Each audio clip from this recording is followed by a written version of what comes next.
Hello everyone, welcome to academic learners. Indian polity की series में जो हम कंपनी रूल पढ़ रहे थे उसमें हमने चार्टर एक्ट्स को कुछ हद तक कवर कर लिया था। आज उसका ये पार्ट 2 है। इसमें हम जो बचे हुए हमारे चार्टर एक्ट्स हैं, इससे जो प्रीवियस वीडियो मैंने बनाई थी कंपनी रूल की, उसमें हमने चार्टर एक्ट्स में 1793 का और 1813 का चार्टर एक्ट पढ़ लिया था। आज हम पढ़ने वाले हैं 1833 का चार्टर एक्ट। राइट, सबसे पहली बात जो है क्वेश्चन दिमाग में आना चाहिए कि कोई भी चार्टर एक्ट आता क्यों है, उसके पीछे का रीज़न क्या था, यानी कि उस टाइम पे माहौल क्या था, क्या डिमांड हो रही थी लोगों के द्वारा। ठीक है, तो इंट्रोड्यूस क्यों किया गया था? क्योंकि the need to end the companies commercial activities completely, यानी कि कंपनी की जो भी कमर्शियल एक्टिविटी थी, यानी कि एक कंपनी जो 1600 में आके ट्रेड कर रही है, उसकी उस एक्टिविटी को, कमर्शियल फंक्शंस को कम्प्लीटली ख़त्म करने के लिए इस एक्ट को लाया गया था कि अब से ईस्ट इंडिया कंपनी किसी भी प्रकार का कोई भी ट्रेड नहीं करेगी। राइट, और दूसरी बात क्या थी कि aimed at centralising administration of British India, यानी कि ब्रिटिश इंडिया का अब जो एडमिनिस्ट्रेशन होगा उसको सेंट्रलाइज करने के लिए। राइट, अब उसके कुछ प्रोविजंस क्या हैं एज़ पर द लक्ष्मीकांत। अच्छा, कुछ प्रोविजंस क्या होंगे आपको थोड़ा डिफरेंट दिखेंगे अगर आप उसको गूगल पे सर्च करते हैं। राइट, तो उसमें आपको घबराना नहीं है। एज़ पर लक्ष्मीकांत में जो भी कुछ प्रोविजंस गिवन है, क्योंकि बहुत सारी चीज़ें हुई थी तो जो लक्ष्मीकांत में गिवन है, मैं कहीं ना कहीं वो चीज़ लेने की कोशिश कर रही हूँ, तो इट मे वेरी। राइट, तो पहला प्रोविज़न क्या था कि made the company purely administrative, it's commercial functions were ended, यानी कि कंपनी जो है वो अब एक प्योरली एडमिनिस्ट्रेटिव बॉडी होगी, उसकी कमर्शियल फंक्शंस अब आज से कम्प्लीटली ख़त्म हो जाएंगे, यानी कि अब ईस्ट इंडिया कंपनी किसी भी ट्रेड में इन्वॉल्व नहीं होगी। अच्छा, क्या आपको चार्टर एक्ट 1813 याद है, जिसमें ये कहा गया था कि भैया जो कंपनी की मोनोपोली है वो बस चाय और ट्रेड विथ चाइना तक ही सीमित रहेगी। 1813 में ये चीज़ हो चुकी थी, यानी कि कुछ हद तक उनके कमर्शियल पावर्स को ख़त्म कर दिया गया था 1813 में ही, क्योंकि जो ब्रिटिश में मर्चेंट और इंडस्ट्रियलिस्ट बैठे हुए थे उनके अंदर भी अब ये डिमांड उठने लगी थी कि भैया सिर्फ ईस्ट इंडिया कंपनी ही क्यों इंडिया में जाके तगड़ा पैसा कमा रही है, हमें भी जाना है, हम भी पैसा कमाएंगे।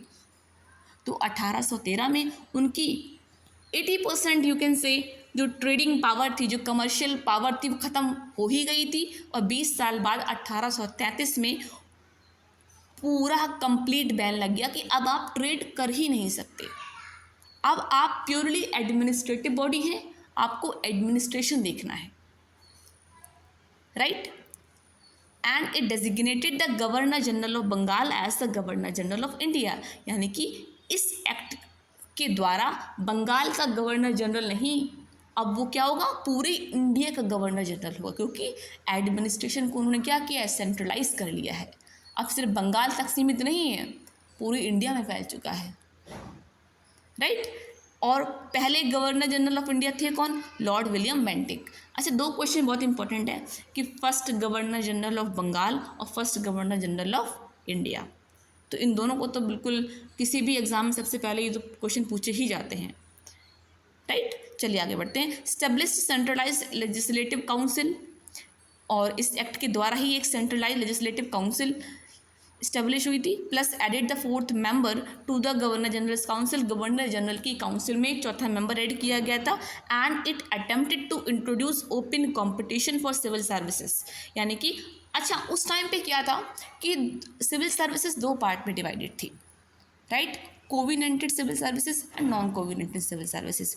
कोविनेंटेड में क्या था, ये एक एलाइट ब्रांच थी सिविल सर्विसेज की, यहाँ यानी कि इस कोविनेंटेड सिविल सर्विसेज ये जो ब्रांच थी इसमें उच्च पद आते थे, plus non covenanted civil services में निम्न पद आते थे। राइट, तो जो उच्च पद थे यानी कि जो कोविनेंटेड सिविल सर्विसेज थी उसमें मोस्टली कौन थे, यूरोपियंस थे, ब्रिटिशर्स थे, और जो नॉन कोविनेंटेड थे, इसी छोटी मोटी पोस्ट जो आती थी उनमें बस आप इंडियंस को लेते थे, उनमें बस इंडियंस रिक्रूट होते थे, लेकिन जो भी हायर पोस्ट होगी उनमें इंडियंस को रिक्रूट नहीं किया जाता था।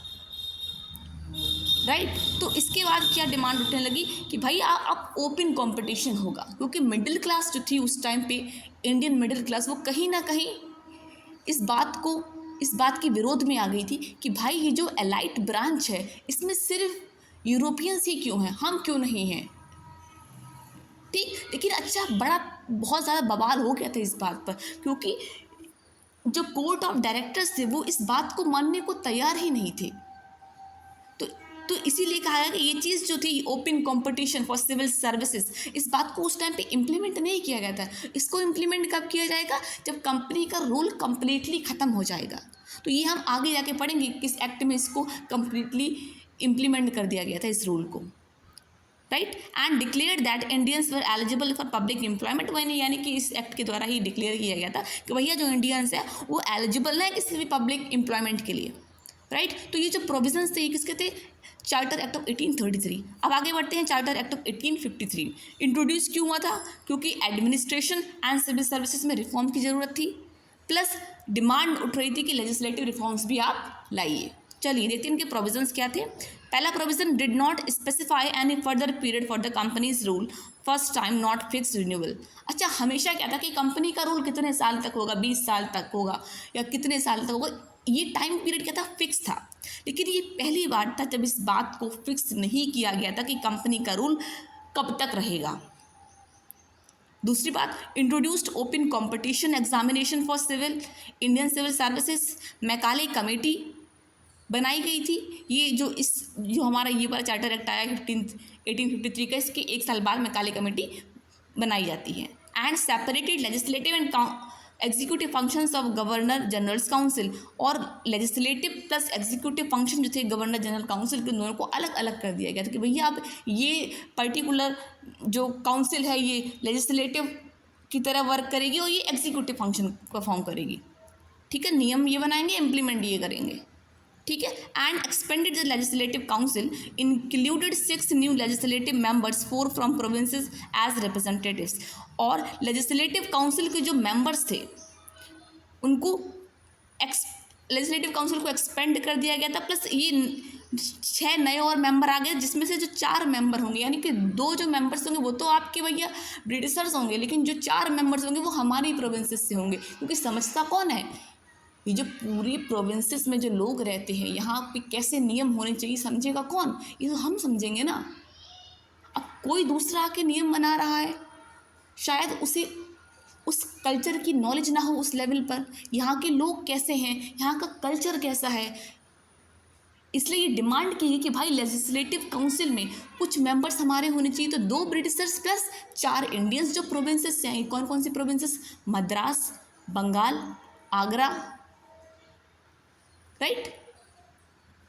इन प्रोविंसेस से जो रिप्रेजेंटेटिव्स हैं वो आगे लेजिस्लेटिव काउंसिल का पार्ट होंगे। Plus began the process of Indian participation in legislative work. अब क्योंकि वो लेजिस्लेटिव काउंसिल का हिस्सा हो चुके हैं तो कहीं ना कहीं इसके साथ एक शुरुआत होती है कि इंडियंस भी अब लेजिस्लेटिव काम का हिस्सा धीरे धीरे शुरुआत हो चुकी है, हिस्सेदारी की उसमें अब उनका भी कुछ ना कुछ पार्टिसिपेशन है। चलिए, दोनों एक्ट्स आपके चार्टर एक्ट क्लियर हो चुके हैं। अब एक क्विक रिवीजन करते हैं, यानी कि शॉर्ट कंपैरिजन। तो 1793 में क्या हुआ था, कंपनी की मोनोपोली को 20 साल के लिए बढ़ा दिया गया था, प्लस स्ट्रेंथन कंट्रोल, ब्रिटिश जो गवर्नमेंट थी उसकी कंट्रोल को ईस्ट इंडिया पर और स्ट्रेंथन कर दिया गया था। प्लस 1813 में कंपनी की मोनोपोली ख़त्म कर दी गई थी, कमर्शियल मोनोपोली, कि भैया आप बस चाय और चाइना के साथ ट्रेड कर सकते हो, आपकी बस यही मोनोपोली है। प्लस एजुकेशन प्लस मशीनरीज की बात की गई थी। 1833 में क्या किया था, अभी हमने पढ़ा कि कंपनी का कमर्शियल और पूर्णतया खत्म कर दिया गया था, प्लस सेंट्रलाइज पावर की बात की गई थी। 1853 में क्या हुआ था कि reform civil services plus improve legislation, right. I hope आपके दोनों चार्टर एक्ट कंप्लीट हो गए होंगे। So thank you for watching.